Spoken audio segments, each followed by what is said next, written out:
So how do we get here? I won't give you the full story, but Yeah. I'll give you the recent story. Execute. I'll go back to September 24th council meeting where we had a public hearing on resolution 2025-14, which was an order of the city council to authorize the community development director to submit a land use application uh, uh, for the Sisters Urban Growth Boundary Amendment based on the recommended concept from our UGB steering committee as well as our planning commission. During the meeting, there was lots of public comment and discussion that night.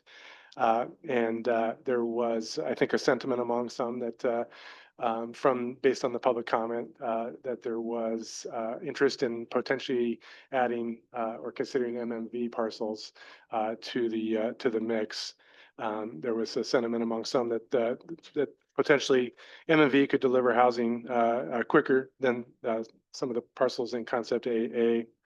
And I think there was new information at the time that the council didn't have previously, or steering committees and planning commission, which was that the county was, Board of County Commissioners was getting closer to approving the rezone. So that was a new piece of information at the time. However, on top of all that, there's still the lingering threat of, or appeal of that rezone is a possibility. And in fact, we have on record entities stating that they will appeal that decision. So there's that factor playing into the decision as well, and the potential timelines and that would add to our UGB amendment process if we were to wait that appeal process out. And we also learned or shared with the council that when a decision is under appeal, that is not enough of a decision to forward some lands as part of our proposed UGB amendment to DLCD. That if we were to include those lands in an application while it was still under appeal, it was likely to get remanded back to us. There'd have to be a decision that is past appeal to be able to be considered. So given all that, during the meeting, the council decided at that time that they wanted to continue the hearing. And that's at that point, they scheduled this workshop because I think there was a desire to understand the implications of all the decisions better. And so there was also a request for more information, mapping. So we put together a lot of that in the staff report that you had in your packet, and we'll also go through that in our presentation tonight for the benefit of the public. And just a reminder that this is a workshop, and that it's not intended to be a forum for deliberations or decisions. We won't be making any decisions tonight, but it's really to make sure that the council has all the information that they need to help make a decision, hopefully on the 5th of November, and also to request any additional information you want to have on hand for that meeting. So there won't be any public comment taken during the workshop. However, if somebody wants to make comment on this to the council tonight, they do take comment at 6:30 during the regular meeting. So that would be your opportunity to do that. So I think next I'll turn it over to Andrew Parrish, and he's up on the screen from MIG, and he'll lead us through some of that information I was talking about that we've provided.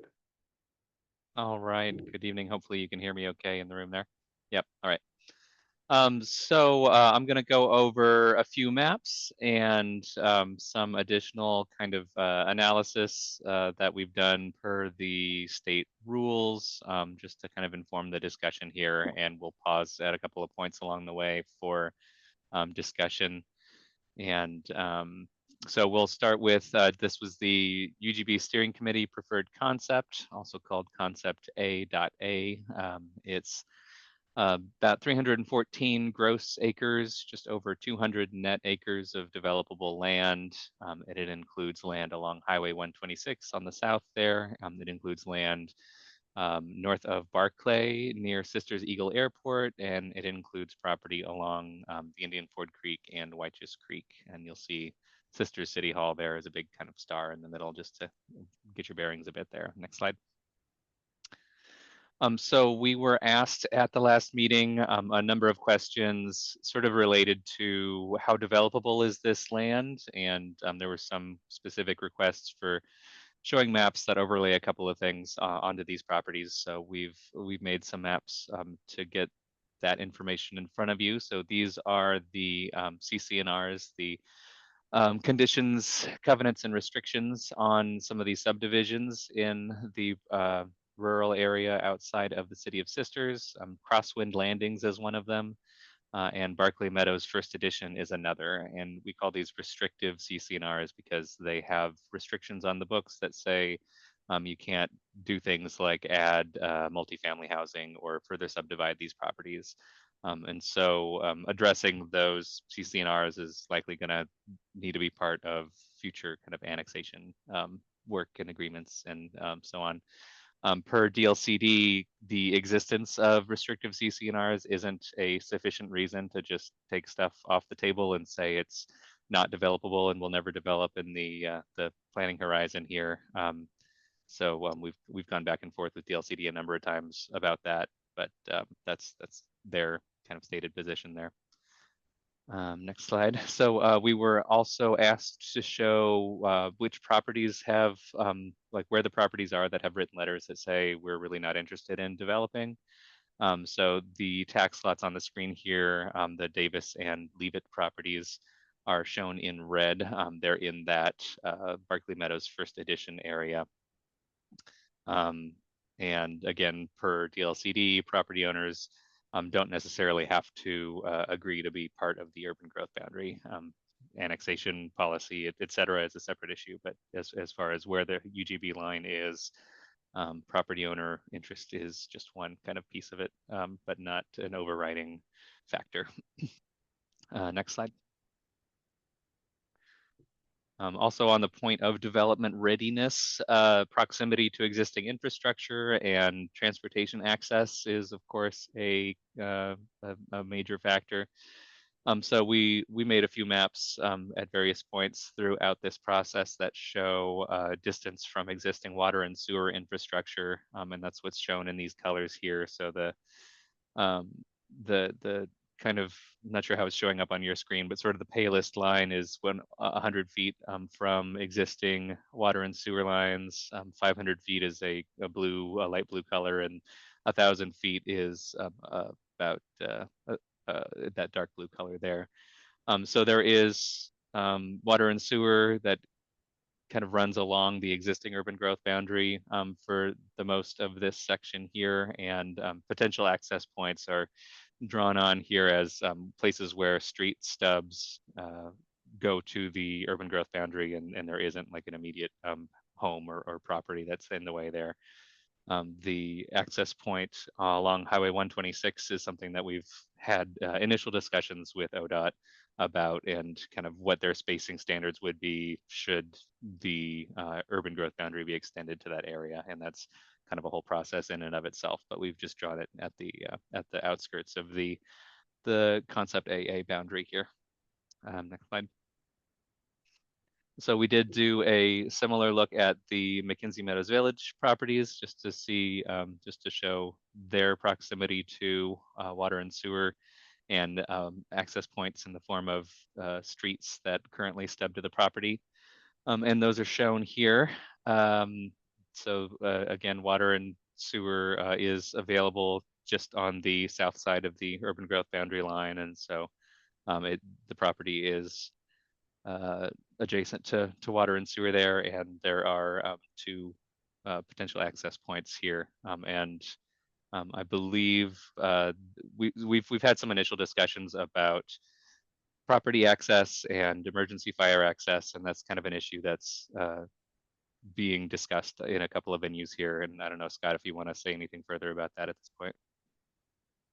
Well, just I think it's a note that in general, all properties that are considered to be potentially included in the UGB, there's no perfect site. Each one has some issues that they will have to deal with, whether it's utility access or CCNRs or access. And just wanted to note that they do have 2 access points here. Anything over 2 access points per the fire code, or anything over 30 units requires a second access.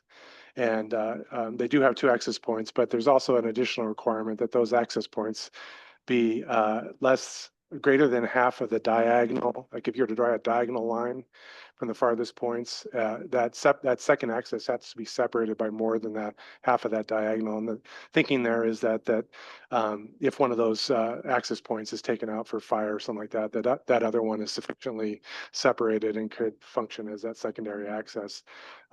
So in this case, I think as this has been noted in letters that have been submitted to the record too, that that would apply in this case if all these properties, if they go over 30 units. So they would need a secondary access of some sort to the northwest of the property, which would require it going through U.S. Forest Service land. And that is an option to get that approved. If they cut a new road through there, it's more challenging. If they were able to use the wagon wheel road and recommission that, that's a possibility. I'd have to upgrade it to fire department standards, keep it maintained 26-foot wide. So just wanted to point out that would be a requirement. It wouldn't be a requirement of inclusion in the urban growth boundary. It would be something we would take a look at annexation and require at that time. So You said northwest. Did you mean northwest or northeast? in reference to An egress road. Well- Is it going out to Highway 20 or is it going up to toll gate? okay, yeah, it would be going out to Highway 20. Okay. And it's possible to use that existing road, but it's a process. There's environmental review. I learned that they could be potentially appealed, those decisions as well. But I think the point is that even parcels in concept AA, there's issues that are going to have to be addressed for development to occur. There's issues on these parcels. There's no perfect easy parcel to bring in, I think is the point. Back to you, Andrew. All right, let's go to the next slide. So this is a map showing one way to think about like developable properties that are more ready than others. So in this kind of blue, in the black outline and blue fill, there is a diagram showing properties without restrictive CCNRs and with minimal existing development adjacent to the UGB that are part of the concept AA. So there's a couple of notches in there because there are existing homes and the lots aren't very large. And so if you really were just looking at the big parcels that are either entirely or mostly vacant, you're looking at the 5 tax lots shown in blue there, and that's about 160 gross acres, just to give you a sense of what the most developable land might be in this concept.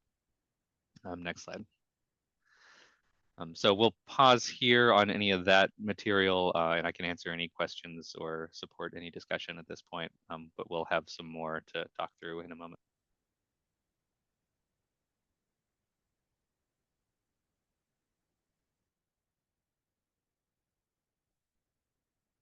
I don't have any questions.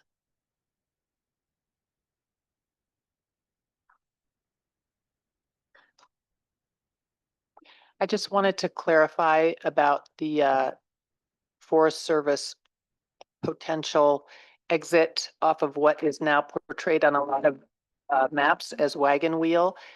Technically speaking, we've heard from a toll gate resident that they've been told not to use that road. Locked, it's gated, and I have spoken to somebody at the Forest Service, as I know, MMV has also, but that road right now is not on their official maps, Deschutes County maps.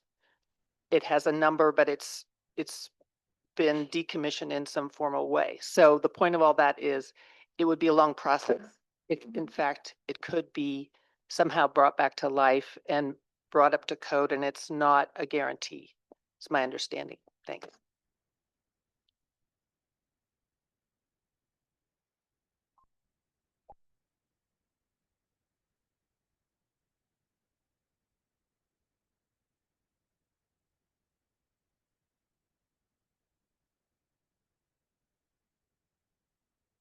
Yeah, I have a question about one parcel on the previous map.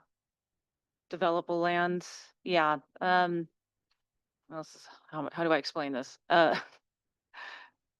In the blue portion at the bottom half, and where it kind of takes a dip, around kind of like a 10-acre parcel there. I was just curious why that right there. Yeah, I was curious why that parcel wasn't included. We were just picking the ones that were directly adjacent to the urban growth boundary. And so that's also the reason that some of those south of Barclay, I guess the ones south of Barclay do have some homes on the eastern portions, but this is just the ones that are immediately adjacent to the UGB. So even if it was that only that property owner that was interested in developing, you wouldn't have to wait for somebody that's closer to the UGB to develop and get the infrastructure to your property. Okay. All right. That helps because that wasn't quite clear in this slide. So there are more parcels that could be more easily developable, because that one, for instance, I just know wasn't in the kind of shaded area with possible CCNRs and stuff. So I was confused. So all right, thank you for clarifying. And if there's no other questions, we can keep going, Matt. Okay, we were also asked to do some more evaluation of the Mackenzie Meadow Village property, kind of along um, the same lines that we did for other properties and other alternatives throughout the process. So this is a set of pros and cons using the Goal 14 urbanization factors that the city needs to make findings for in a UGB decision. So factor one is the efficient accommodation of land needs. So how well do these properties meet the need for new housing and new employment that have been identified? The pros for these parcels, they're generally vacant. They're about 17 to 20 acres in size, totaling 58 acres altogether. There's no CCNRs. They're owned by one entity, partnering with a developer, very interested in developing. Cons would be limited viability for non-residential uses, though potentially small neighborhood serving commercial location would be possible, but it's not on a kind of major highway or route there. So might be less appropriate for the city's identified industrial or commercial needs. Next slide. The second factor is orderly and economic provision of public facilities and services, which is kind of a mouthful. But this is about how well can they be served with urban services. So as we saw in earlier maps, these properties are adjacent to existing utility and transportation infrastructure within the subdivision immediately to the south. The area is generally flat. The highest point of the property is in the northwest, but not a lot of topography to be of concern.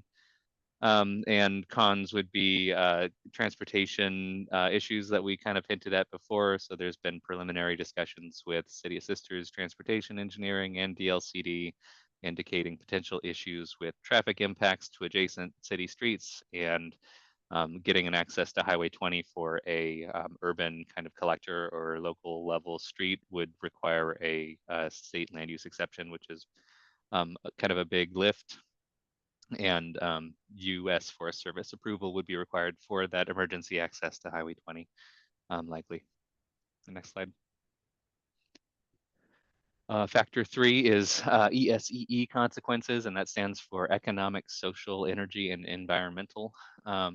So this is a big bucket of things to mention, but some pros include the property owner has committed to affordable and supportive housing, as shown in comments for the steering committee and planning commission and city council.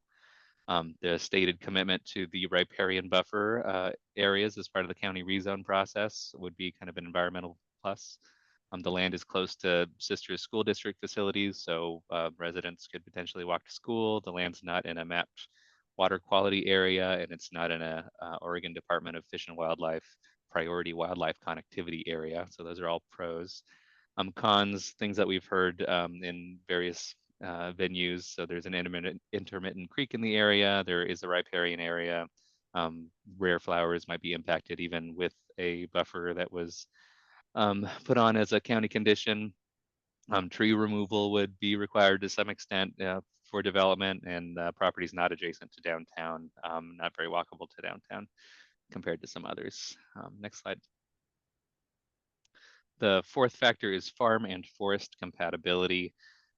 So pros, it's not adjacent to any active farm uses or forest resource extraction. The intent of this factor is really, is urban development going to impact ongoing farming and forestry? Likely not the case. Cons would be the properties adjacent to forest land that's in the U.S. Forest Service ownership, and there's land in a conservation easement owned by the sister school district adjacent to it as well. So that's worth considering, I guess. So all of that is to say, we've said verbally in a few times at a few times during this process that if the McKinsey Meadows properties were priority one land, they would rank highly, compared to the others that are in the study area. And so what we've just gone through is kind of the us showing our work there, kind of the proof of that. One more item here on the next slide. We did get a letter from DLCD that we asked them to kind of write and clarify about what the city can do while there are potentially appeals going on for this rezone. When is that land really available for the city to consider as priority one land? And DLCD said it would remand a decision that relied on this property as priority one while a rezone was under appeal. And they said the city can wait until the legal process is complete to make a UGB decision, but updates to kind of the rules about how these things are done would be needed if the adoption occurred after January 1, 2027. And DLCD noted that the city could initiate another UGB expansion in the future if it was supported by analysis and was compliant with all other applicable laws. All right, so I think now is another kind of pausing point for comments, discussion, questions.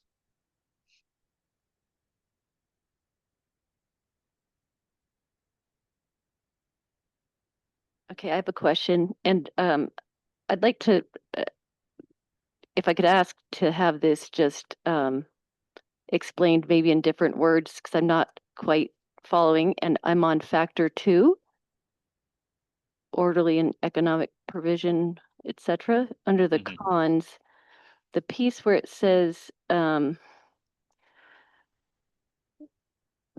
potential issues with traffic impacts to adjacent city streets and state land use exceptions required for urban local collector access.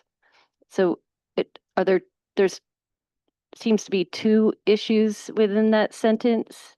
Is that correct? Yeah, it's kind of a Would you run-on. mind breaking that down for me? And Andrew, you want me to talk about this one, or do you want to? Sure, yeah, you can go ahead. All right, I'll cover. Okay.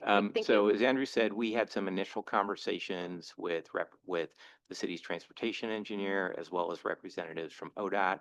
We were looking at both this area, but also the areas near Highway 126, just to understand the implications of on the transportation system of either of these areas. And one of the things we heard from them was, depending on the number of trips generated by development in this area, there could be somewhat significant impacts on the road to the south that might argue for or require an additional connection for that urban traffic, which would likely, because there's not really many other roads in that area to take it, be to Highway 20. And what this is saying is that, one, you could have those impacts. Two, if you needed to make a connection to Highway 20, you would be cutting across land that's outside the UGB. And to build an urban road, a collector is just a type of road and an arterial is a type of road. To build an urban road outside the UGB requires what's called a goal exception. So you're taking an exception to the goal, to goal 11, that says you can't build an urban facility outside a UGB. So that's kind of what that's saying there. Does that make sense? Does that clarify things? Yeah, that does make sense. And I will say, they have not done a full scale. We haven't done a full scale traffic analysis for this property or for others. But in just kind of looking at the size of the property and the assumptions about developments, and then what that would mean in terms of trips. That was just sort of an initial comment was, hey, this is something you would want to look at. And depending on the level of development and what the traffic analysis said, this could be a constraint.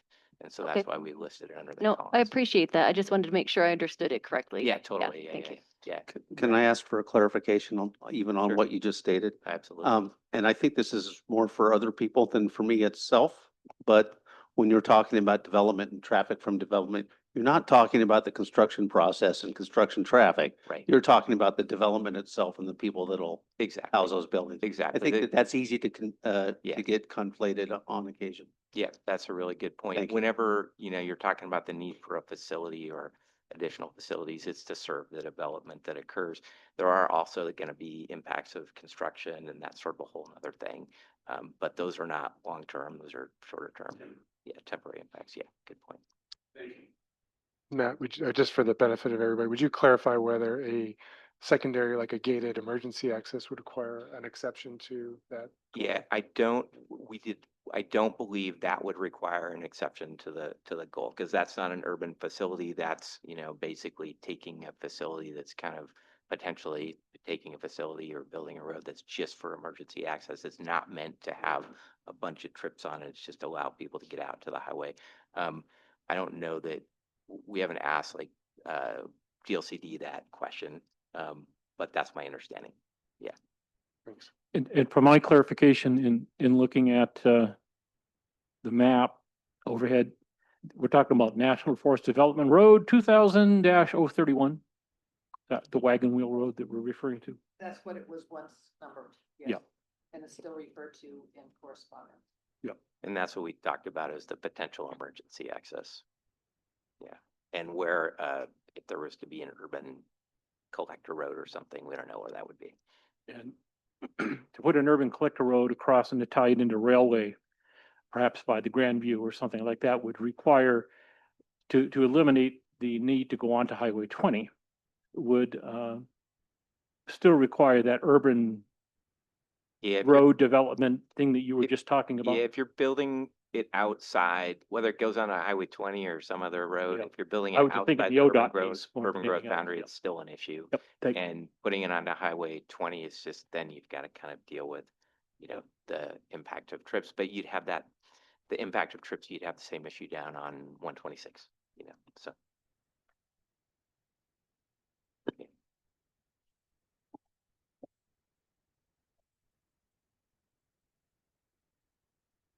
Questions before we move on?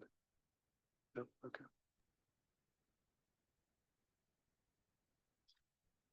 All right. I'm going to give Andrew a break from talking, and I'm going to cover the next couple slides.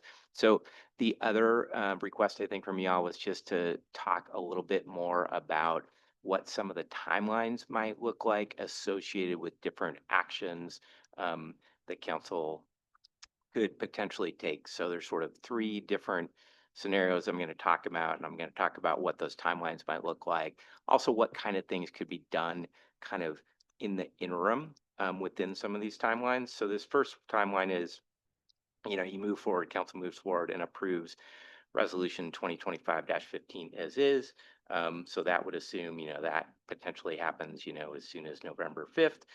The next step in that process, which would take another month or two, would be to prepare the UGB amendment application. So there's a set of findings that have to be prepared associated with that.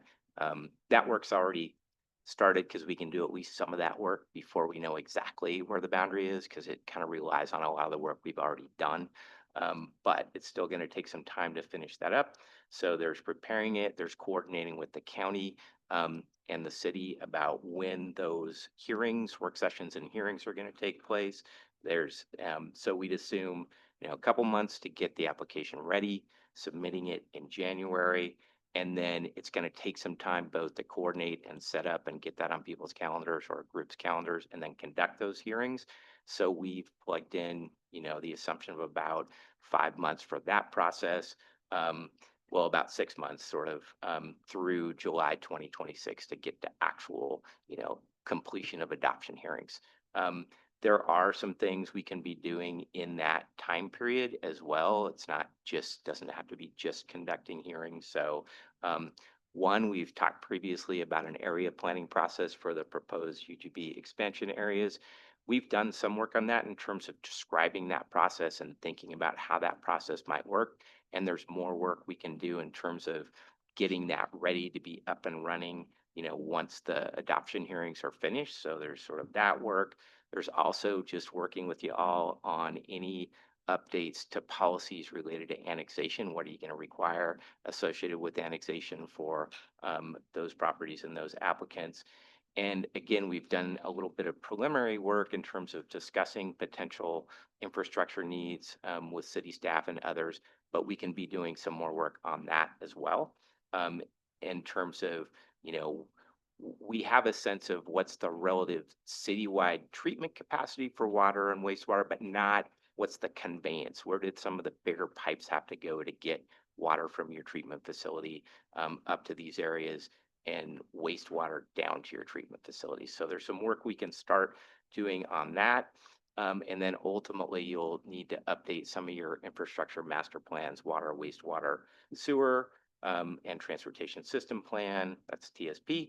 So we can start to identify what some of those things would be as well. So there's some kind of interim things we can be doing once we know what the boundary is going to be. It's a lot. If we don't know what the boundary is going to be, it's harder for us to get all the way there on some of those things. And then this sort of assumes that we go through that area planning process in the latter half of 2026.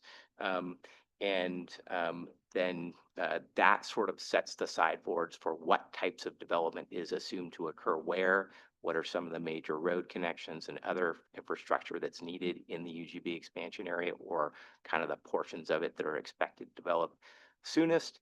And that gets you kind of set up for somebody coming in and wanting to annex land and knowing what's going to be expected of them. So we're assuming that area planning process and those interim tasks are happening in kind of through the latter half of 2026. And then by 2027, you're kind of moving forward to finish some of those tasks up and then be ready for annexation to applications to come in. So is that, did I get that pretty right? Okay, awesome. And I'm going to talk about two more scenarios and then we'll pause again and just see if you have any questions. And I'll be happy to go back to these slides too. So the next kind of couple of slides are temporary pause. So this sort of assumes that you want to wait for a little while on this decision about how to move forward with a boundary amendment.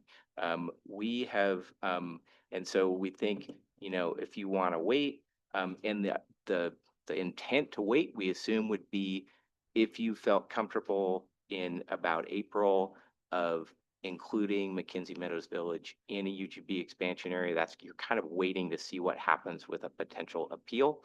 Again, we don't know for absolute certainty that that's going to happen, that appeal, but there is a letter on the record from a group that says they plan to do that. So we would basically have some more discussion with you in December and January just about an UGB alternative that includes MMB, because we would likely have to pull some other property out of there to accommodate that, because we've got kind of a set land need. We don't think it would be possible to move forward. I mean, it would be possible, but we're not sure about the, let's say, advisability of moving forward with something that includes everything in A.A plus MMB. So that's sort of the purpose of those council workshops. And then we wait until approximately April. The reason to wait for that is that if we wait much past that, we think we're going to hit the issue of having to redo analysis if we don't finish local adoption by January of 2027. So April's sort of the target date for making a decision about whether to move forward. In the interim, we can be doing some of the same things I talked about earlier. We can't get quite as far along because we don't know for sure what the boundary is going to be, but we can start doing some area planning work, assuming, a portion of, let's say, AAs coming in and potentially a portion of MMVs coming in. So we can start to do some of that work. We can start to talk about annexation policy decisions. We can start to look at infrastructure planning needs. I would say it's a little less certain just because we don't know for sure what the boundary is, but I think we could still do that. And then the assumption is there's a council check-in in April. If the appeals are not resolved, we could continue to pause. That's actually kind of another scenario here. But again, the state deadline for adoption without going back and reworking big chunk of our analysis is January 1st, 2027. If Lubo, if there is an appeal, if the Land Use Board of Appeals affirms the rezone and there's no further appeal to the State Court of Appeals, you could move forward with an alternative that included MMB without the risk that DLCD is going to remand that decision back to you because there's no, appeals have been resolved. However, if there is an appeal to the Court of Appeals, you could then say, okay, we're going to move forward with A.A because we're not sure we want to risk. We don't know how long that appeals process might take, and we're not sure we want to risk going past January 2027. So that's what this says, and I think there's one more. So let's say that happens. Let's say we check in on the status of the appeal in April, and it looks like, okay, not going to be another appeal. You could potentially move forward with an alternative that includes some part of A.A plus MMB. Then the schedule past that looks pretty similar, but takes a little longer than what I showed you earlier in terms of just the amount of time for submitting the application, going through the hearings process, going through the area planning process, and then really kind of moving forward on implementation. So it kind of basically adds about 6 months. This process shows kind of, area plan process January to June. The previous one showed it like June to December of 2026. So it's kind of adding 6 months.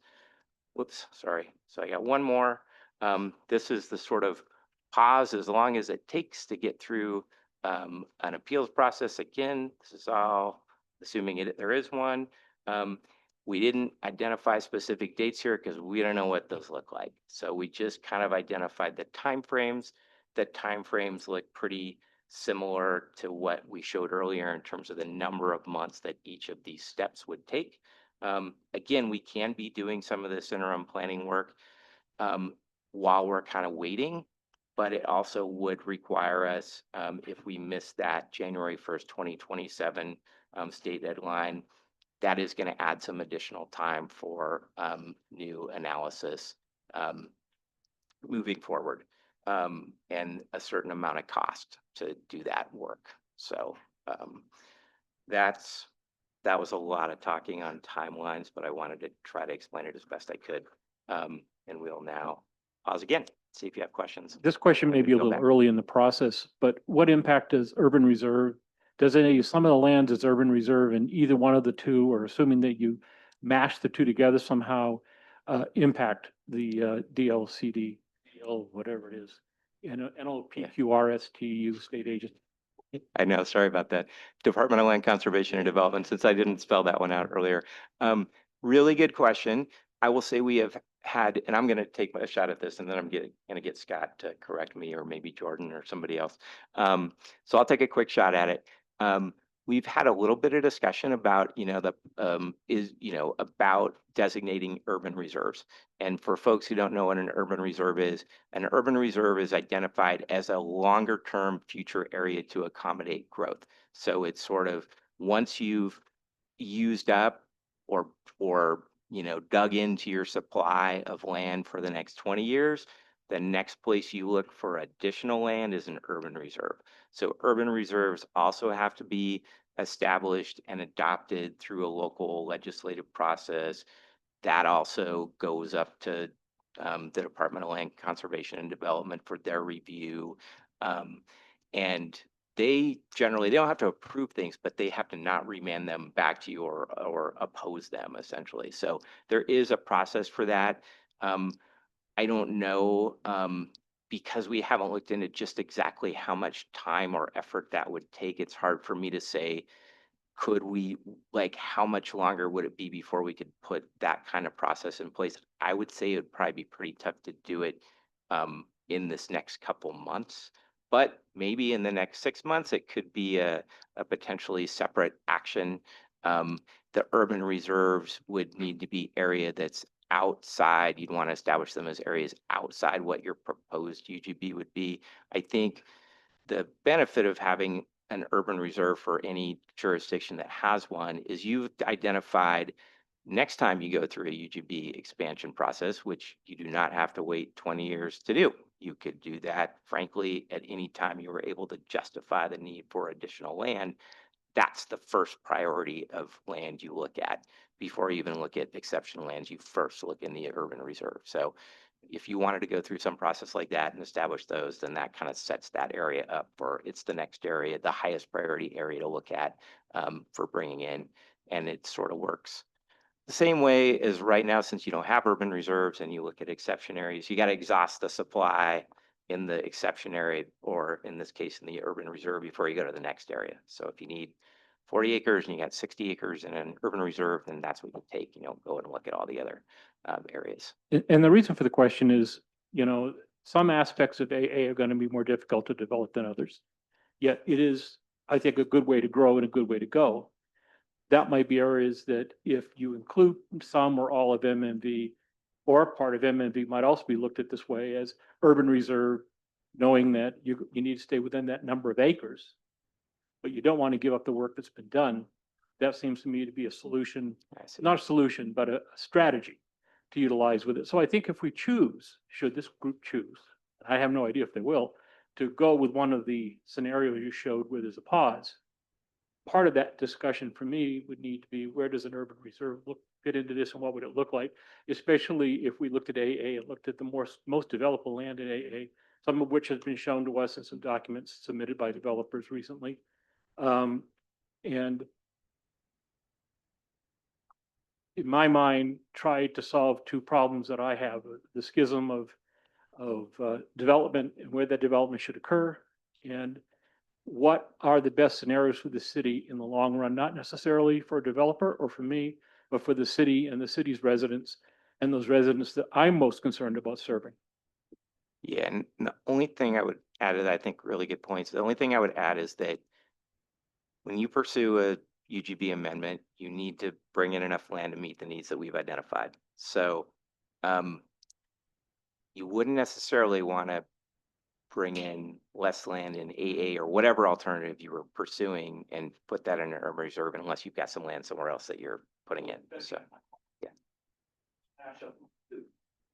Yeah. AM, the X, AY, whatever. Certainly in order to make that work, some of the lands with that AA, we want to designate those as less likely to be developed. The way we want them to be, maybe put those in urban reserves and have that bank, or vice versa. Or MMV. MMV. The point I'm making is that it doesn't have to be everything. And I know that runs contrary to some other room, but yeah, and again, I think it would just take some more time, and it still doesn't sort of get rid of some of the issues we have identified around the whole appeals process and what that could add. So, but yeah, I think good points, excellent points. Yeah, just as a general statement, I mean, since we started this a year or so ago, just me learning about the whole process, when we do get to the end of our choosing what our UGB border looks like, wherever those are, I think it's worth looking at and saying, do we want to do an urban area reserve or urban reserve? And then, especially if we can get some efficiencies out of it and make a decision then. But it's something that I've had in my mind since we started this, because it feels like there's been a lot of analysis over the last year and a half that we can use for whatever direction we go.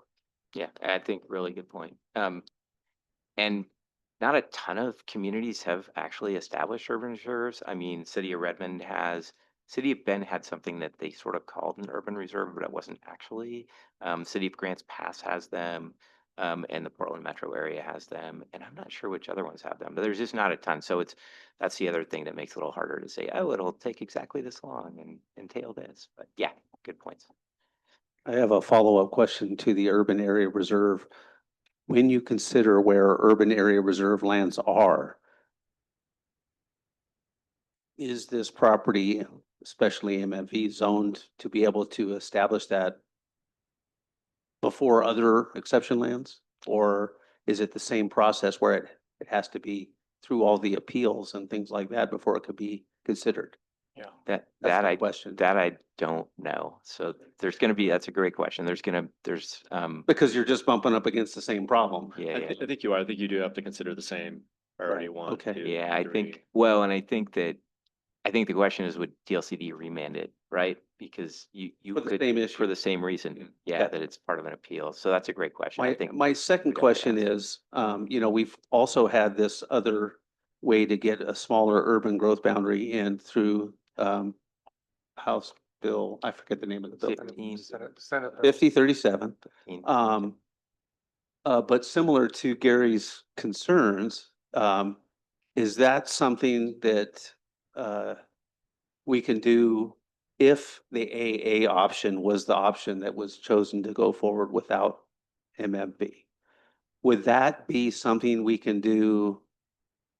Probably not parallel with this process at any time, but maybe soon after, depending on how things go, or is that not even an option? The initial look we did at potentially doing that indicated you probably could not, because you probably could not meet the state's eligibility requirements for at least an addition. Now, I'm not sure, I can't remember what we found out about the swap option within SB 1537, and I don't know the answer in terms of like, would you run up against the same, I don't know that you run up against, I don't know if you run up against the same issues related to the potential for remand. Okay, and I appeals. think that's a good enough answer just for this discussion today, Yeah. so thank you. Yeah, absolutely. And, DLCD has been pretty nice about taking our calls and having our scheduling calls with us. So, we can always ask them these questions as a follow-up too. So one of the stops on the tour we did on Monday, looking at some projects in Bend where they had used 1537. There was some discussion about the legislature going back and looking at that and trying to make it more usable for cities, because there are so many qualifications in there that are making it hard to use right now. So I'd argue that the whole UGB process, guardrails are so tight, and with state leaders pushing so hard for housing and making this has been a 5-year process, not just one. The urban growth boundary itself has only been about 1.5, but the whole process kind of starts with the comp plan and the establishment of that, because that's all things you have to do. And so here we are at 5 years for sure. I charge the state to look at these rules again soon. If anybody's listening out there, because it's getting a bit ridiculous, and it's cost us a lot of money. I don't know if we have a study on how much money we spend in staff time and adding it up, but I'm sure it's hundreds of thousands of dollars. I'm sure. So, and thank you, staff, for working so hard on that. But the state runs the land use arena, and we're just little pawns in it, and we're just trying to do the best we can. And I hope that they'll look at that at some point in the future. Other questions or comments about this bit? Yeah, thanks for being here, Matt. Absolutely. My pleasure. On the temporary pause slides, it talks about additional public outreach if we would desire to do that, and that occurring between June and December. But that would be after the land use application had been submitted, which is not what we've been doing at this point, right? In the current timeline. Any concerns with that? Is that the right place to be putting the public input after the land use application's already done? Potentially. Not exactly sure why we put June to December after the application's already been submitted. It does seem a little late at that point, I would think. Yeah, I would and tend to if agree. if it's desired, then I think that would probably more likely take place in maybe April, May, range. Yeah, I think that's accurate. I would also say maybe that's a typo, or we just weren't, it was a late night or who knows what. Yeah. But I Yeah. agree with Scott. I think, yeah, kind of April to May would make more sense. And I think, the question for us and you is just how much of that is needed at that point, given all the conversation that's already occurred around that property. But I think, the conversation's been different than the city is proposing to include this. So I mean, that's why we kind of put that question in there. But yeah, again, I think it would need to take place sooner. Wouldn't make sense to wait till June. Okay.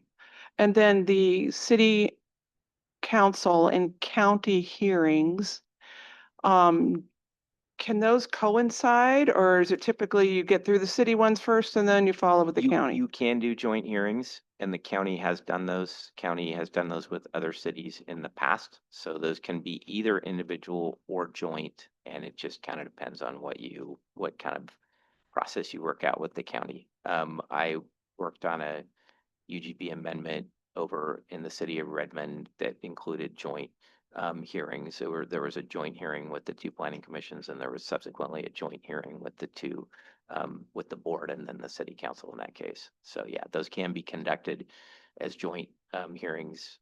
I think you all have it's called either a joint management agreement or urban growth management agreement with the county, and it kind of specifies the process, but I think it provides some flexibility on whether those are joint or individual. Yeah. Thank Yeah, you. good question. Yeah, and it might not take as long as we showed, but we also wanted to be a little conservative in terms of that timeline, partly just because, again, you got to make sure that city council and the county board have open agenda times, and if you're going to do it jointly, that it all syncs up. So yeah, and just depending on how many of those you need to do. So could be less than that. I don't think it'd be more in my experience. And we haven't yet coordinated with the county, like if, once we get to a point where we know what the boundary is, we'll do some pre-application meetings with the county staff to kind of get a better sense of what their anticipated timelines are. So these are kind of best guesses without actually having coordinated with them on that yet. And if we fast forward, and we're starting an annexation process, how long does annexation itself take? If there was a landowner that was, ready to go, how long does that take? I don't think there's a set timeline. I think it ranges kind of, 'cause I think, at least in we haven't had one since I've been here, but in my past experiences, there's kind of a negotiation of an annexation agreement prior to the annexation. Then usually the master plan and the rezone and annexation kind of occurred relatively close to the same time. So I don't think there's any set time. It kind of depends on those negotiations and the information submitted. And those processes really vary a lot by jurisdiction around the state. For most cities, those are actually not land use decisions. They are outside of that process. And in some cities they are. So in some city, and in a lot of cities, it's just the city council that makes that decision. That doesn't go through the planning commission because again, it's not considered a kind of a land use decision. So it really varies. And like Scott said, you often are going to be working through some kind of annexation agreement with the applicant. So that takes some time. Yeah, so it can really vary. It's not sort of just a straight up set of meetings or hearings. That's not usually what takes time because it's not usually as many of them, so it just depends, and it depends on what your annexation policies say. And I think the expectation is you would be looking at those in the near term, nearish term, let's say, and seeing if you want to make any updates to those, and then that would help answer that question too. Yeah, there you go. So, yeah, good question. And people usually, I'm assuming when they want to get annexed, there's probably a layer cake of they already have like a master plan or something already in the works. And so you're kind of, Yeah. I guess, is it something that you're looking at everything together, or is it still just annexation? Is this its own process and then? So I think that's where we gotta understand what Oh, the okay, council wants to do, but okay.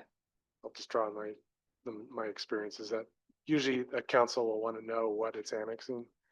You know, that it's meeting its area plan requirements and all these things. You can't know that unless you have a development plan associated with it.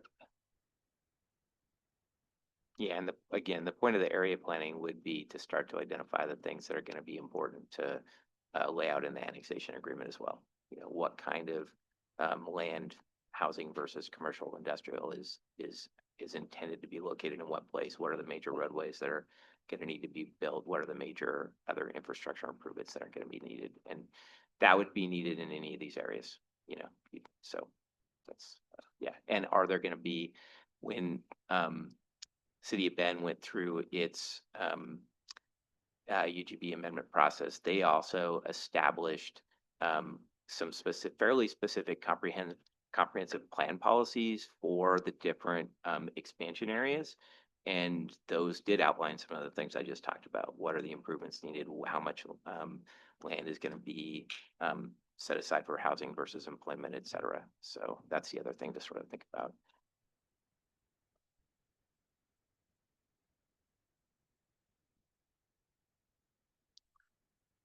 That's a lot of information, but thank you. Understand? I know I was real big on getting a timeline, so I appreciate it. On the, back to the temporary pause, we mentioned additional public outreach, which I would hope if we're including MMV, that we would at least do something similar to the same public outreach we did for the process we've already completed as far as the public goes. What's not on here is also the possibility that we as a council may decide that we want this to go back to the steering committee if we bring in MMV or a conglomeration of the two, and planning commission as well. So with that assumption, this timeline pushes out much further. I think that's accurate. Yeah, we didn't really necessarily build in that kind of process into this timeline. So the assumption here is we're not, with this timeline, is we're not going back to the steering committee and we're not going back to the planning commission. We as a council will be taking it. And then we may do some public input as well. I think that's accurate. Okay. Yeah, in terms of what we've shown here. If you wanted to build in more of that, I think you'd have to work back farther from that end of 27 or end of 26 deadline. You'd have to probably check in January or February. Yeah, the April doesn't work as the drop dead date anymore. It's earlier. Yeah, it's that, or you've got to really push hard to compress the time between April and December.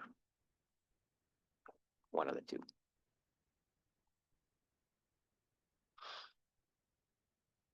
Okay, any other questions or comments?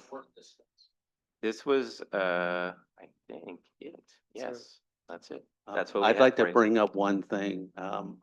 We invited Therese Kohler here as a representative for basically the UGB steering committee. She was the chair and kind of de facto planning commission as well, that also agreed with the alternative that was suggested to us. I personally want to hear your thoughts now that we're in a public forum here and we invited you, and just give you a shot at actually speaking about any of your concerns, whether it's the process or the goals. I think you should have a shot at it. So.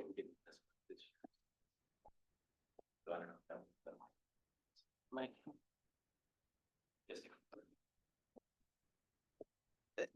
Thank you, Michael. Thank you all for allowing me to participate in this process, by the way, today. I will say that we, the UGB steering committee, and Michael and Jennifer were there for most of the meetings in person. We spent a great deal of time the whole way through considering MMV. I went back and reviewed all the meetings in preparation for this one.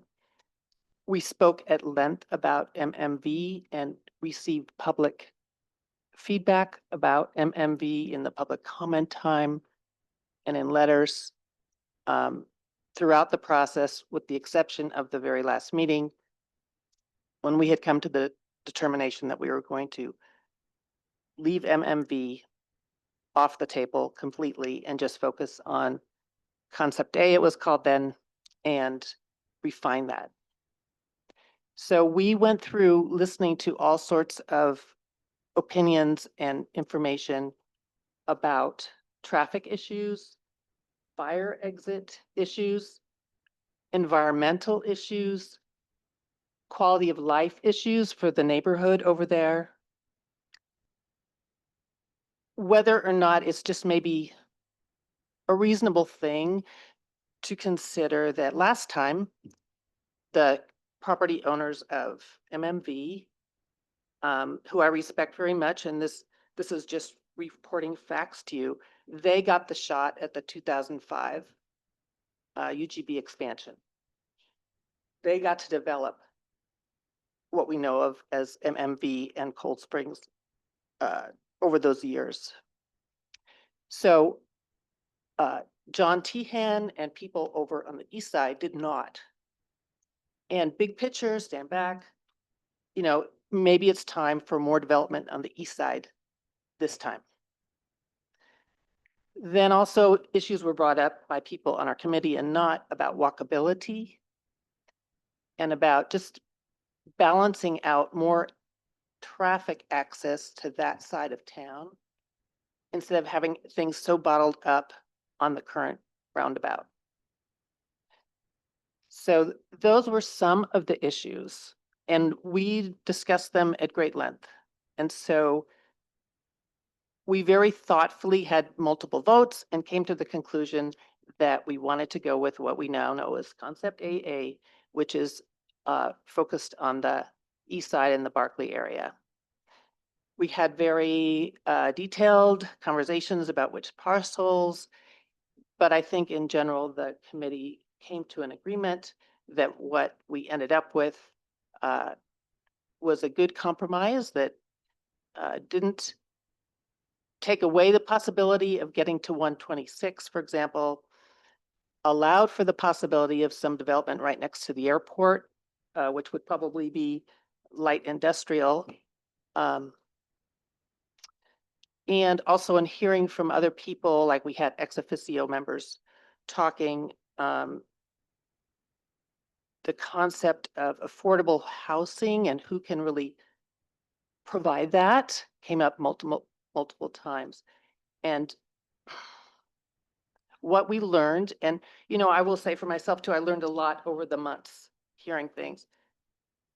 Nobody can guarantee anything. You can say that you're going to provide affordable housing, but in fact, the annexation process has to take place. The ups and downs and cyclicality of the construction industry are well known. I mean, right in our nugget today, because of tariffs, there's going to be an increase in cost to some projects that Sisters is working on. And there's just a lot of unknowns. Everybody wants more affordable housing. That's just a given. Everybody who's going to develop knows that that's a high priority for the community. And the city council that we now have wants that very much too. So can't predict what it would be like in 5 or 10 years, but that's now. And I'm sorry, but I do care very much about this. And I do care very much about the process that we brought to this point. And I really respect all the people that were on the UGB steering committee. Really respect all the people that spoke, wrote letters. The overwhelming majority of them, if they addressed MMV plans, don't want it. Simple as that. You know, we talk about wanting to hear from the community. That's what the community has to say about that possibility. So with that, I will end. Thank you. Thanks for your time and volunteering to chair that steering committee, Therese, and for your information you're sharing with us. You're welcome. Okay, any other questions or comments or? Any other additional information we can provide for you for the next hearing that you think you might need that you haven't received yet? The, am I jumping ahead or were you going to go over the UGB timeline? Uh, Attachment 3? Or is that just included? That's just included was just- for reference. Oh, okay, because I, About the chronology or the- okay, I didn't see the steering committee meeting number 2 or number 6 on there. But yeah. I know they existed. It was meant to be a kind of milestone kind of Okay, summary. based on um, the notes on. But I think I think it's fair critique that I may have not hit the mark completely on some of those. I heard from our chair that I might have missed a key count one. So it was just an attempt to kind of not have it be so voluminous that you wouldn't read it at all. And just Yeah. hit the milestones. But there were some that Therese did point out, like the second steering committee meeting or the last one in July was an important one. Yeah. Yeah. Okay. Yeah. And I think we started out, with an assumption, I think that we're going to meet 4 times, and the steering committee was gracious enough to meet with us 6 times. So, I mean, that was the other thing. But I think, yeah, that was just an attempt to kind of lay out what we did in a chronology. And we weren't planning on describing it any further in the presentation tonight. No, I don't have anything further, but I do really appreciate all the information you put together. I think you hit on all the questions that we had asked in the last meeting and laid it out very nicely and easy to digest. And Therese, thank you for sharing. And, I absolutely appreciate your time and I hope, I realize that delaying this was awkward in the sense that, some people felt like we were disrespecting the steering committee and the planning commission, and um, I I never would mean to do that. And I think for my sake, I just had a couple more questions before I felt comfortable going ahead and going to a vote because this is probably the biggest thing I'll ever vote on here. And but really no disrespect. I think everybody on those committees is giving their valuable time and a lot of brain power there. Thank you.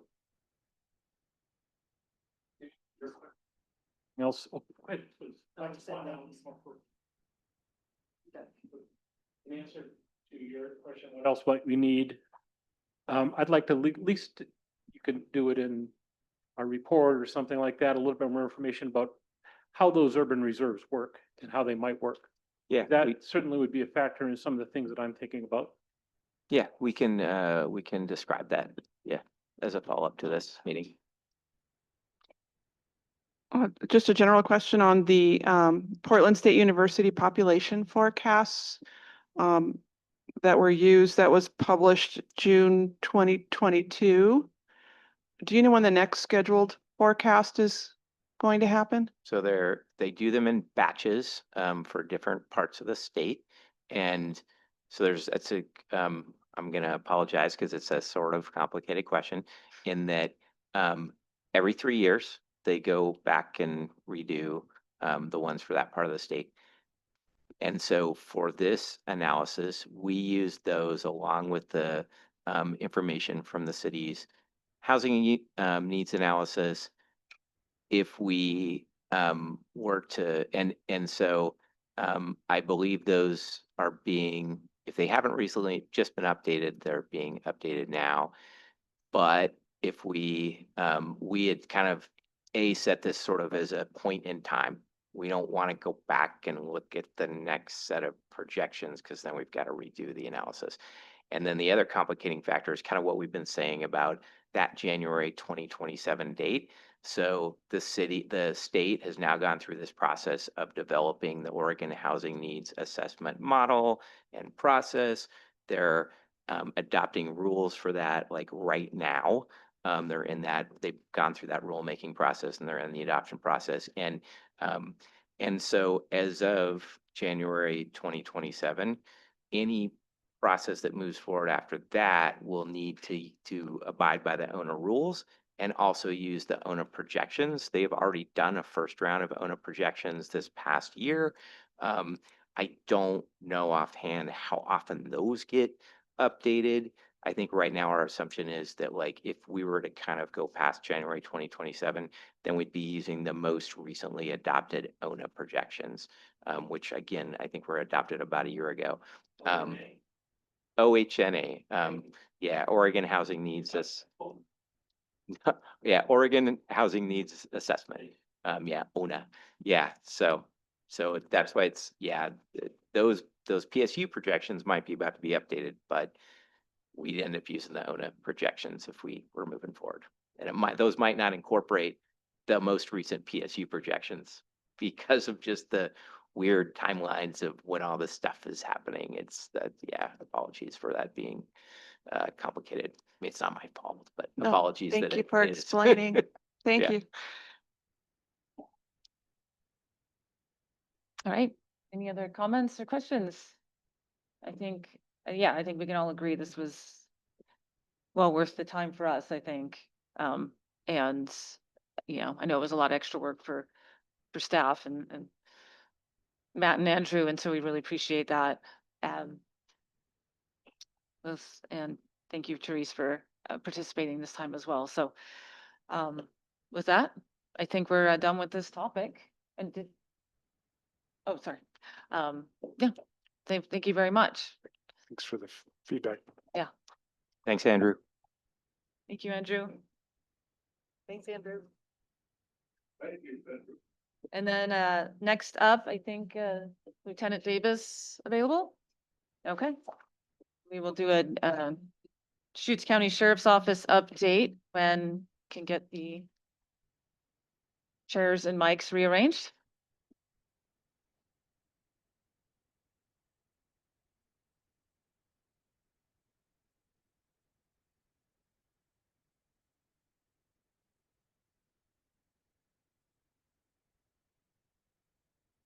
All right. Business is good. Where's your This slides? is good. Where are the slides? Yeah, slides. What's that? Oh, So slide, yeah. No slides. Bar graphs, some Venn diagrams. All right. Should have an end of the year report coming though. Yeah, well, in December. Yeah. January. No, not yet. It's coming, fourth quarter. Yeah. Yeah, okay. Well, talking about January 27, you think, oh, that's 2 years away. And it's like, no, that's like 14 months away. It's crazy. Yeah.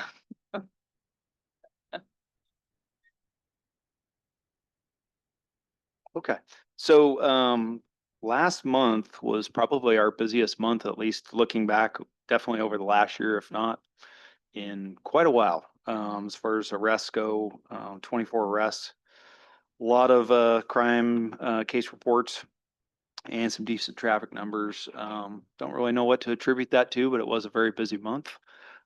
We've had a lot of training going on. Deputy Hudson attended some fraud investigator training, and he's pursuing becoming a certified fraud investigator for our office. So, which helps. We have obviously some older folks. We have elder abuse and financial abuse. And that would going- include, you know, online or phone calls. Scams, Yep, yeah, okay. Great. people taking advantage of older folks.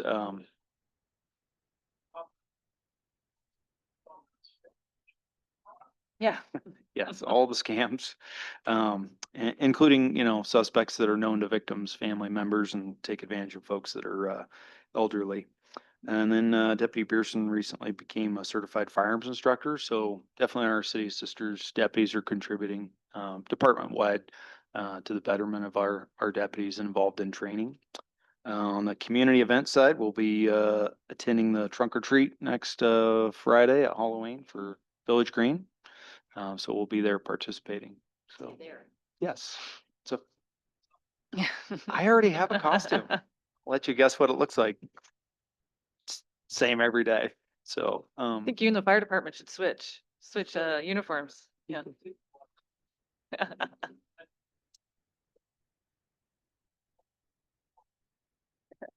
Arrests this month, that they tend to be, what's the word I want? Local. Minor, thank Oh. you. Yeah, I would say, Or, yeah, no, Oh. minor, I would say, you know, mostly minor traffic related, a lot that's of what I was thinking. traffic crimes, warrant arrests, things like that. I mean, our deputies are out there looking for things to do and trying to intercept people. And then just some thefts and kind of public disorderly types of things. Nothing major, but definitely ones that are keeping people busy. So does your, sorry. I was just curious as to whether the rest were of people who are local or people who are kind of like when you say like out for warrants, like people who are driving through, or just kind of a flavor there. It's a mix. I don't have the numbers right in That- front of me that's on the okay. breakdown, but yeah, it's definitely a mix. Just people passing through. They're coming in on the highway. Deputies are running plates, finding wanted people, things like that. People that are suspended drivers, cars, people driving around with no insurance, that type of things that we stop vehicles for. So it's definitely a mix. And then we have kind of our regulars that we deal with that we keep an eye on our wanted list. And so we see any sisters folks that are wanted, we're going out and serving those warrants and whatnot. I noticed there's 4 or 5 red Broncos speeding around town, so I don't know who they are. I've heard that. And then also just, you know, working the school zones and stuff too. We've been dealing with some young drivers that we're re-educating or educating for the first time. And some of their provisional driver's license issues, that's what we deal with a lot. People say, oh, I just got my license. I'll take 4 of my buddies to lunch. And so we've had some enforcement on that as well, but just trying to keep people safe, kids safe out there. For the training that Mike attended, is there any opportunity to somehow put together training for our senior citizens? Absolutely, yeah. We've attended a few in the last 2 years. We did one out at Pine Meadow Village. Just we do like scam awareness type Oh, great. ways to. We work with Mid Oregon Federal Credit Union. We've kind of taught at the same location a couple of different times in the last year or two. And then I believe it was AARP they had a scam jam event that was at the fire department that we attended as well. And so we come in and kind of talks about case studies, things like that, cases that we're seeing, and share information. A lot of times it's educating people who may have a friend or another relative that, you know, they're often the first ones that do get called. Like, hey, I'm on the phone and someone's asking me to buy big gift cards. Should I do that? Because they'll typically talk to family or friends before they will us. And so it's really an education thing, just, you know, just for all of us who are maybe have older relatives or neighbors and things like that. So, yeah. I'd like to ask about the extra time we're spending out in the forest per month. Is that going well? And because I I personally believe that the interactions are generally positive Mhm. and maybe a little bit of reinforcement of some of the rules and stuff. But I've heard from other people in the community that I think find it very beneficial that we're doing that. And I just would love to hear from you about, you know, it's, we don't talk about it all the time, but I really think that that extra time you guys are spending out there, A, we appreciate it, but B, from what I've heard, it's been pretty beneficial. Can you just give us a little update on that?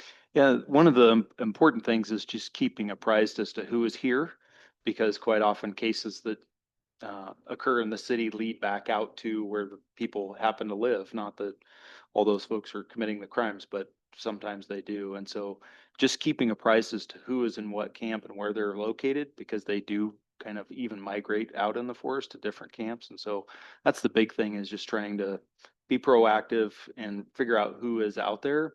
And then also just working on our offensive littering cases and stuff. We've had several in the last year where we go out, give people a period of time to clean up their camp, and then, but we check back in and there's accountability. And so we've issued several citations and made arrests for that as well. Just trying to, and we work with people, usually giving them 2 to 4 weeks to clean up their camp. But we find that accountability is a lot better with using the state system as opposed to the federal system with Forest Service. We work well with them. However, our system works a lot faster and there's more direct accountability. So if we cite someone for offensive littering and they don't appear in court, well, they'll get a warrant for their arrest. And so then we'll go out and serve that warrant. Yeah, and the reason I bring it up isn't because I think we're doing anything wrong or that we're accusing our houseless community of doing anything wrong. But I think it's good to talk about it once in a while and just kind of check in and see how things are going, because we are spending a little extra money on that, right? So I just wanted to thank you for doing that, and thanks for letting me bring it up, and maybe next spring we'll check in again or something. And any of the forest patrol that goes on is not billed to the city. That's all paid for by the sheriff's office patrol budget. So it's not charged to the city. Anything outside is all covered by just our general fund for patrol. You mind us, if your data reflects, calls and arrests outside of city limits, or is it just associated with addresses in the city limits? This is just Yeah. city statistics. And then a separate topic, we have a lot of construction projects in town, Mhm. some busy roads that have been closed. Any issues with traffic and folks navigating detours and stuff like that? I know we're not a huge town with a lot of big detours, but I know people can kind of get confused or upset about being redirected. Yeah, I think we've managed it well. Good. People have been figuring out. We haven't had any crashes or anything related to that, to my knowledge. So I think Okay. they figured it out. It's not on, but anyway, you were at the Sunday market, this last Sunday. I did get one Clear Pine resident that mentioned about speeding on North Pine. And, I just wanted to bring that to your attention because I said I would do that. Okay. Yeah. I wrote it down. Yeah, I just wanted to bring it to your Okay. attention. I think we'll have some other discussions at the city about maybe some traffic calming measures up on that end of town. I don't know if there is. I know there's a yield sign at the end of the Forest Road that cuts through 10, is that Forest Road 101? 100. 100. Mhm. Yeah, the yield sign was put up by the county. I think it's actually right outside city limits. That's Hmm. happened over the last year or two. They say that actually helps. Hmm. We might want to think about other things down the road, but I just wanted to bring it to your attention. I didn't tell the citizens. Okay. And with your work in the forest, are you seeing any impacts with the federal shutdown? I mean, or LEO still? LEOs has still been working. Right, but like, I'm assuming maybe Jeremy's not But working. and- yeah, Jeremy is our everybody big else. resource, and he's Yeah. not been around. So yeah, it has impacted that, but Okay. yeah, we're looking forward to him coming back. Yeah, I bet. And everybody else. Oh. Okay, Okay. that's good to know. Thank you. Any other questions or comments? I mean, I'm glad you're busy, but also sorry you're so busy. I don't know how to. I'm glad you're getting work done, but I'm sorry there's so much work to do, but Yeah. Yeah, Thank you. but thank you. All right, we're gonna adjourn the workshop and we will re-adjourn. How many minutes? Yeah, let's re-adjourn in 10 minutes, so at 6:35. All right, I'd like to call to order the October 22nd, 2025 Sister City Council regular meeting. Please join me in the Pledge of Allegiance.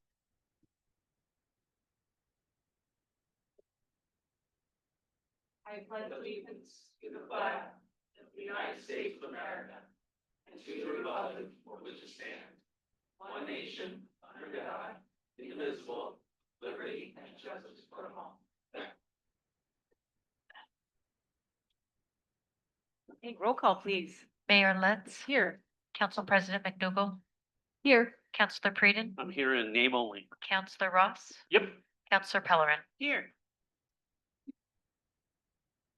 Excellent. The gang is all here. Do I have motion to approve the agenda? I move to approve the agenda as submitted. I'll second. I have a motion and a second. All those in favor say aye. All right. No nays. All right. Visitor communication. Graydon Manning,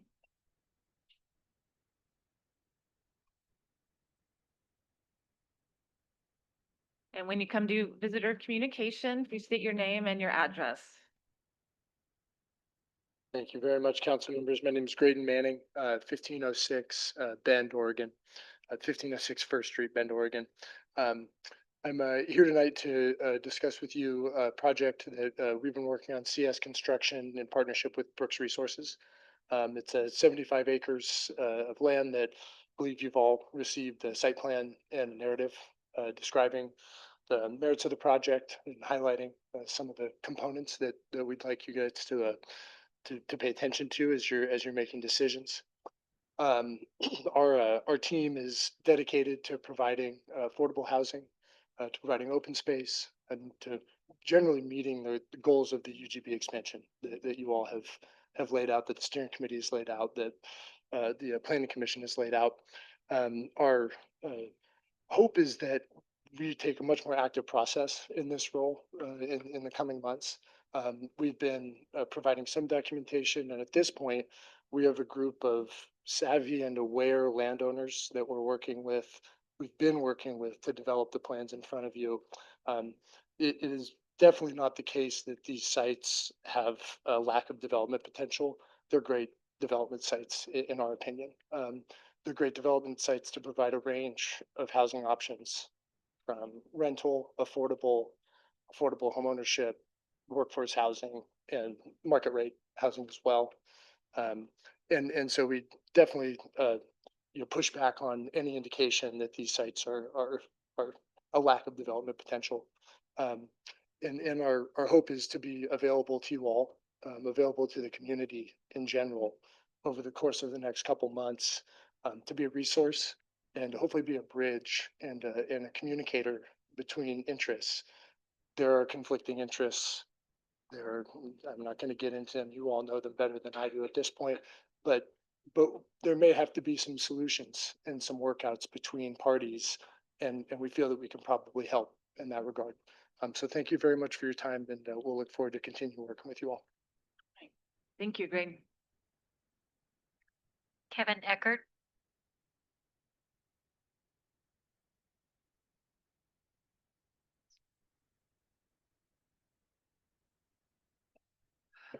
Kevin Eckert, 505 North Pine Street in Sisters. I just wanted to come up and share that I appreciate Teresa's comments earlier in the workshop. As a person who's dedicated to bringing all types of housing to Sisters and who works on affordable housing every day of my life, I'm just most interested in following the process and solution that the steering committee has recommended to get dirt into our boundary as soon as possible. I'm concerned about changing course, doubling and tripling, quadrupling a current timeline, which has us on course to, be breaking ground in 2 years on potentially new projects. As far as our local housing provider, Habitat, and Northwest Housing, who's creating the apartment project in town, I believe we can work with similar providers up in Northeast Sisters to bring more affordable and workforce housing to town as demonstrated by our plan and narrative. I've enjoyed working with the Brooks team and the property owners over the last months, and just wanted to share where we're at and thank you all for the work you're doing. Appreciate it. Thank you, Kevin.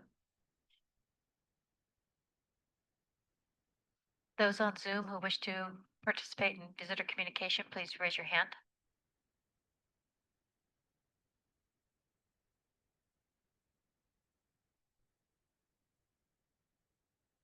I see none. Okay, thank you. All right, so no presentations today. This is gonna be quick and dirty. We'll have the consent agenda. I'm gonna start a new thing where I actually at least read what is in the consent agenda. These are items we don't discuss, but just for public knowledge in case you don't have the guidelines right in front of you, if you're playing along at home. So up ahead on our consent agenda is just basically the minutes from our October 8th workshop and regular meeting and resolution 2025-15 cold weather shelter. That's just to authorize the use of a cold weather shelter, use basically the same wording we've used in the last few years, so nothing new there. So that's why I ended up with consent agenda. So do I have a motion? I move to approve the consent agenda. I second. Before we vote, I would like to say that someone did ask me about the cold weather shelter, this resolution this morning. And so I just think it's serendipitous that it's come up tonight. Yeah. Great. Okay, I have a motion and a second. All those in favor say aye. Aye. Okay, no nays, that passes. Right. We have no council business, so other business, response to any prior meeting public comments, Jordan Wheeler. Your public comments last meeting were about the urban growth boundary. So we just had a workshop about that, so I want to address those. And then you have your continuation of the public hearing on November 5th.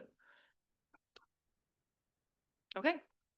You can move on to staff comments. Staff updates, yes. Thank you to the counselors for attending the conversation with council. I think you'll probably make some comments, Councilor Ross and Breeden, on the farmer's market. That went well. We have some other opportunities that are coming up. There's a children's museum pop-up in November. And we were thinking potentially like a high school basketball game could be a place to capture students and parents in town, which most of them are city residents or Sisters Country residents. So that would be an interesting way to capture folks where they're at this coming winter. Trunk or treat on Halloween at the Village Green Park. You're all welcome to join staff to hand out candy. I'll be there. I'm on Do you the have to wear a team. costume? Is that a requirement? You heard it from Carrie. You have to I wear a know. costume. We've already discussed. Okay, good. There was a vision implementation team meeting yesterday. I think the topics were focused on the flat fire response and all the coordination and ways to improve the community communication and response. A lot of great lessons learned going through that emergency. We have the Sisters Recycling Survey that is out now.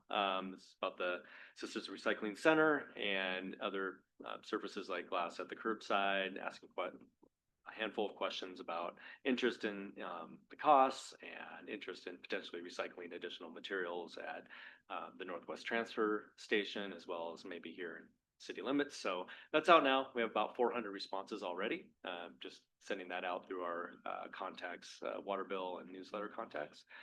And then I'm sure the mayor will mention this, but we had a great legislative housing tour here in town on Monday and got to welcome the governor, who actually made a stop at City Hall. So she had a lot of great things to say about Sisters. So we enjoyed having a lot of folks here for lunch on Monday for that.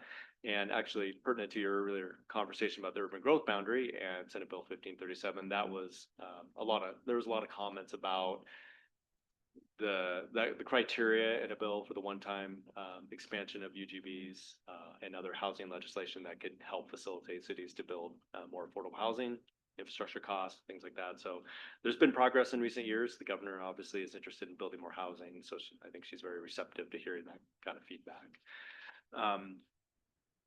Switching over to community development, we have a new associate planner who is starting on Monday. Sarah Val will join us. She is from Central Oregon, so comes with experience as a planner.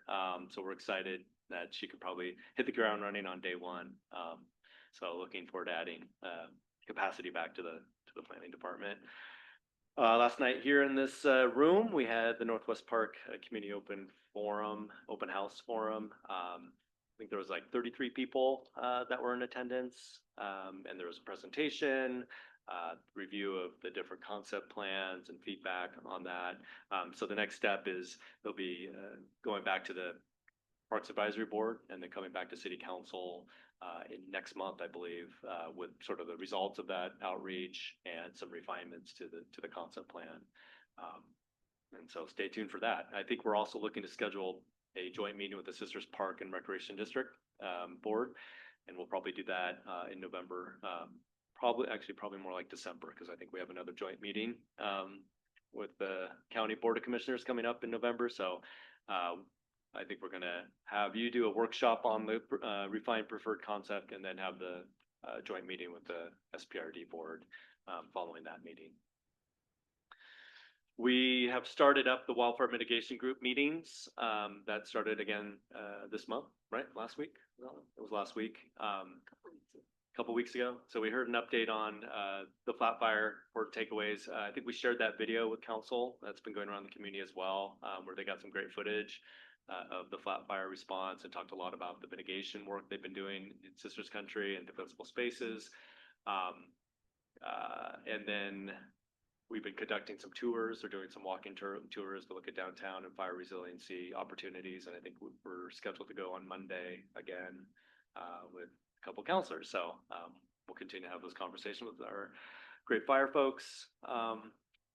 And then the Planning Commission met this last week, and they learned more about city infrastructure planning. I think which will work well, getting that knowledge base as we kind of move into some work that we're going to be looking at with the UGB expansion areas, with how we look at our TSB, water, sewer infrastructure in the areas that we're looking to expand to. And then if you get the monthly updates from Deschutes County, we continue to get building permits, and they're continuing to trickle in from developments like the Woodlands and Sunset Meadows. And so just the regular workloads that are happening, I think Sarah will be able to help pick up some of that work as she gets onboarded. And then, as I mentioned in our review with the lieutenant, there's a lot of construction in town, as you're aware. A couple of road closures or portions of road closures going on now with the force main. We've had paving completed now down Jefferson. That's all getting cleaned up. We're continuing to do work on North Pine. I think they were paving and doing some work up there today, trying to take advantage of maybe this last bit of good fall weather. The design for the North Locust pedestrian improvements is about 90%, so that's getting close to having the bidding documents ready for that. The event's coming up this month. We already mentioned Trunk or Treat, but we have the Happy Girls running event coming up on the 25th of, so this weekend of October. So there'll be signage and volunteers throughout the routes there through town and then up to the Peterson Ridge Trail system. And then I also want to give you a heads up that you may have gotten notice about CEC power outage. That will be that Thursday? Is that tonight? Starting tonight. So this meeting needs to end by midnight. By 2 a.m. That's when the power goes out. So we have a number of facilities that will be impacted by that, which Jackson and his team will probably have little alarms going off. And I know they've been doing some pre-work to make sure that the facilities are ready. And then after power comes on, that we have to check to make sure they came on okay with the pump stations and those type of facilities. So that's going to be pretty impactful, midnight to about 4 a.m. if everything goes okay. I think it's associated with the substation upgrade in Redmond, actually. So BPA. Oh, BPA substation. So, it's a good thing they're investing in our electrical infrastructure, but it does have impacts. So like I said, we have until 11:59 today. And that's it. Any questions? Last farmer's market too, this weekend. It is, yes. That's right. Only through October, so. Final chance to get those gourds or Fresh flowers. veggies. All the things. All the Get all the things there. Right. Okay, thank you. Would like to go first. I could go first. Speaking of farmer's market, Gary and I were there on Sunday. I talked for 4 hours straight. No shocker there. Lost my voice at the end. It was great. There was enough people that Gary and I had to basically split forces and have conversations one-on-one with people because we had so many people come in. And they were coming up to you. They were coming up to our table. Or and- chasing them and down or what- anything. I find that the rope that we strung Yeah. right across the middle Yeah. from the vision table to our table, that was Right. about that far off the Yeah. floor. When you were helping them up, you could then Yeah. engage them in conversation. It was really, really good. Many out-of-town people Yep. coming up just to talk to us about what's it like here. So yeah, it was great. I'll do that again.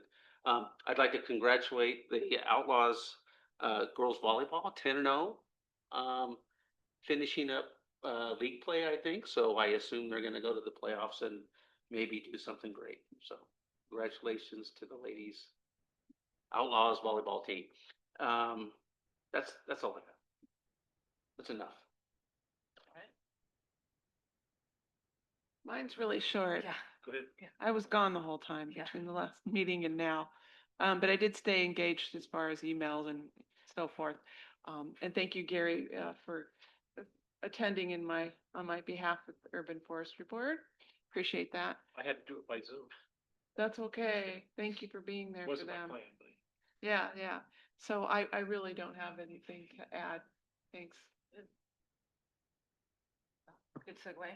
Yeah, just to add to what Michael said, a number of people, some folks were looking at relocating here, wanted to know more about the town. And sometimes what you do has nothing really to do with city council, but people come up with questions, you know, how to send them to. So for instance, someone came from Bend who lives on Gist Road, so that's 97759 address, but Bend, anyway, and views this as part of her community and wanted to get involved with our unhoused folks and cold weather shelter and wanted more information. So was able to go over to Kellen, and Kellen was able to put her in contact with those folks, the contacts that he had. So sometimes what you're doing is just kind of acting as a liaison to the community. So good time, went well, other than the building being quite cold. So that's all I have. Okay. Yep. Feel like this introvert has had a lot of interactions in the last couple weeks, but very good, very, very good. 2 weeks ago, just the October 9th, just after their last meeting, I went to the C4C event, which was generally on free speech, and quite a good, interesting, lively conversation between our local bookstore owner, Lane Jacobson, and Jim Cornelius, editor of the Nugget, and that is available to watch. And there's going to be a part 2. Highly recommend it. Just a kind of a thought-provoking, very well attended. On the 15th, I went to the community builders meeting that was at CORE, and so Lou Blanchard, who is the president of the board, did share that Neighbor Impact is going to be at the CORE building 2 days a week, which is really exciting.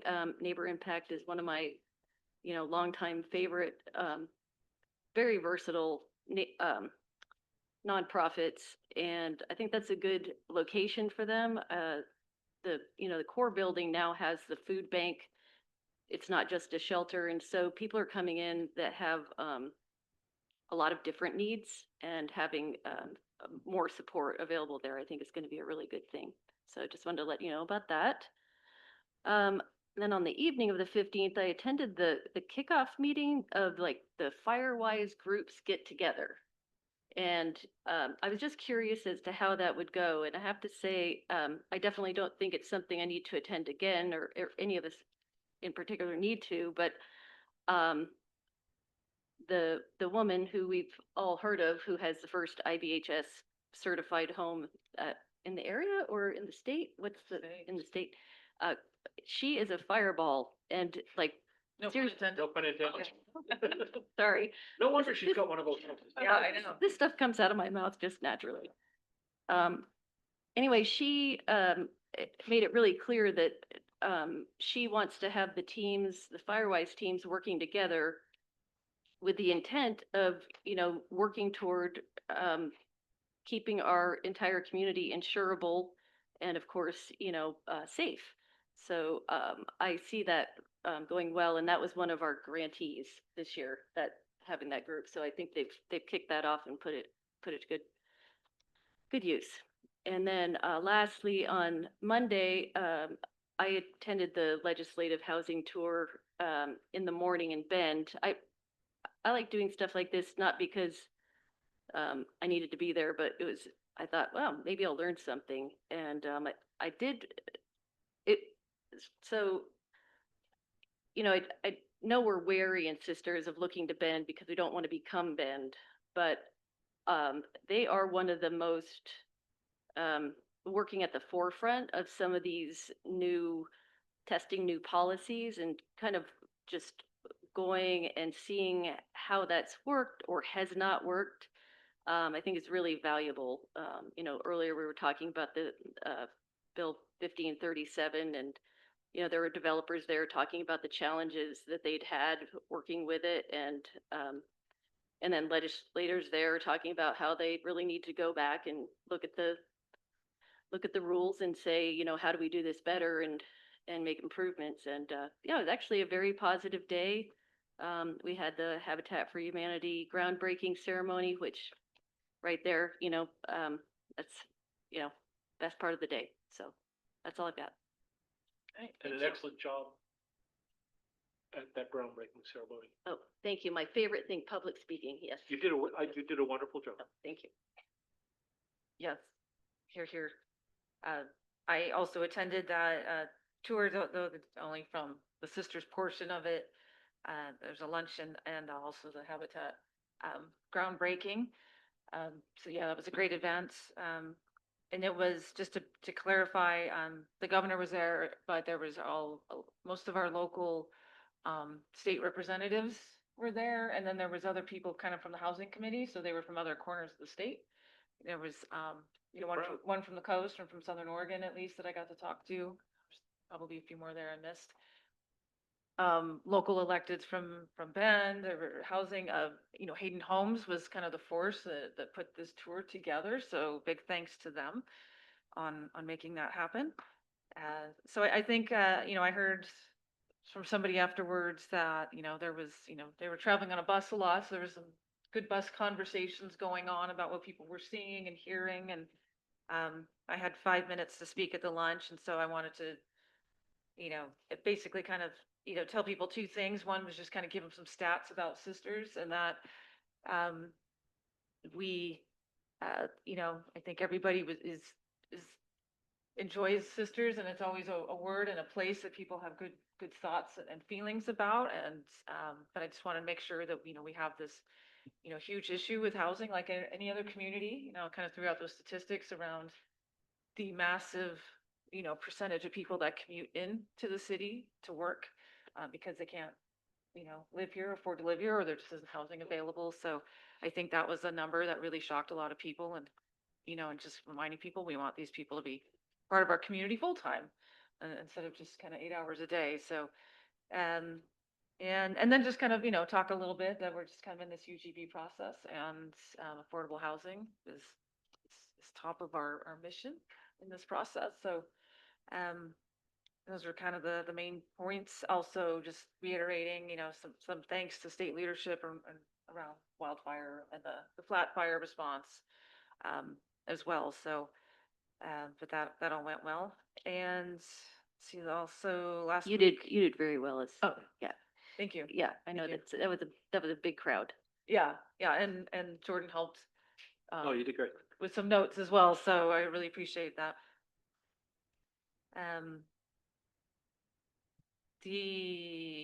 Attended the community wildfire protection plan update meeting that was hosted here for Sisters Country.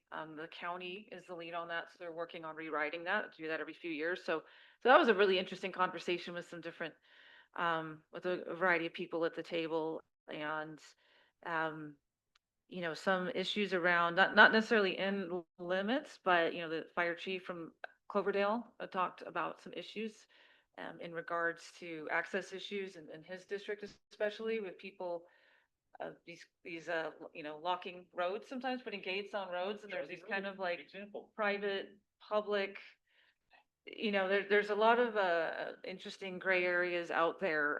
And it's kind of important to us because on a weird occasion, we might have to access a road in a weird direction if a fire's coming, in an unassuming direction. And so, but that's a big issue for his fire department that he's constantly dealing with. And that really comes back to code, county code, which was kind of just something for us to think about and how code plays into these things. Especially, he pointed out that lands, private lands, rural lands, there are fire, parameters that they have to follow, like your driveway has to be a certain width, right? Because fire equipment needs to drive in there and be able to turn around, response equipment.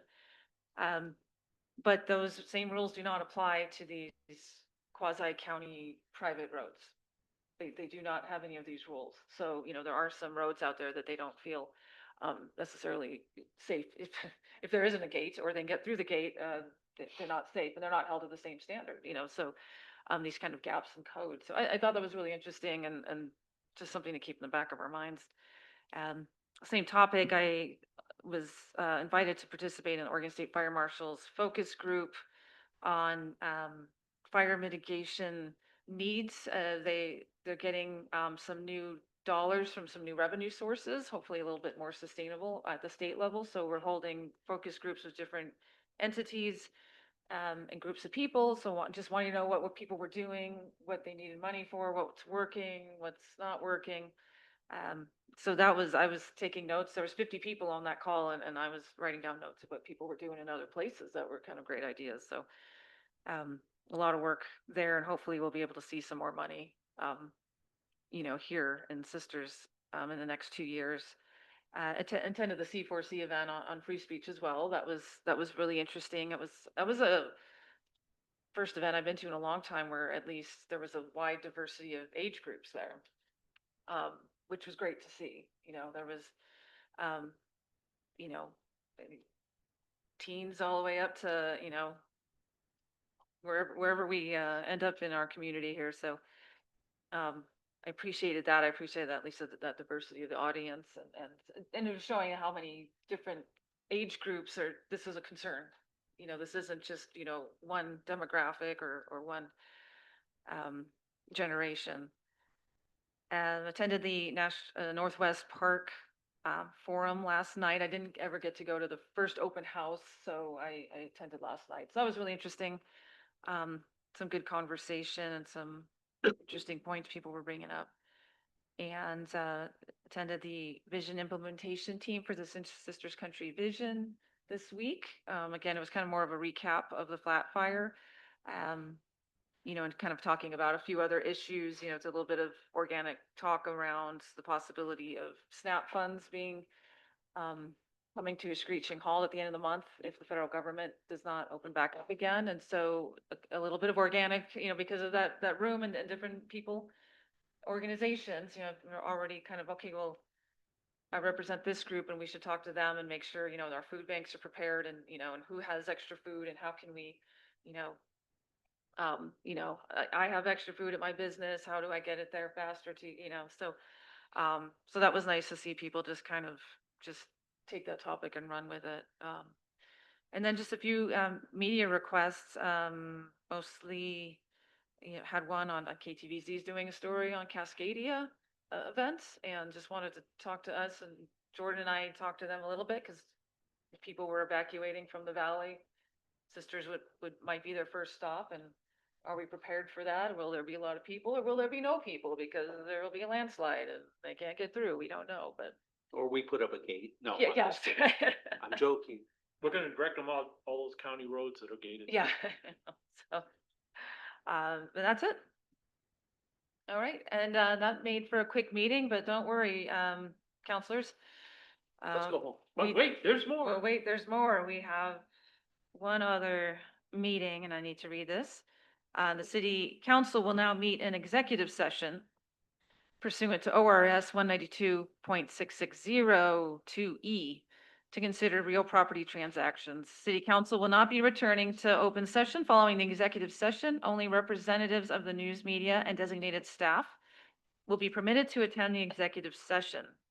Representatives of the news media are specifically directed not to report on any of the deliberations during the executive session, except to state the general subject of the session is announced. No decisions will be made during the executive session. And we will now adjourn this meeting, and we will move to another location for that meeting. Thank you for attending tonight. Thanks, Karen.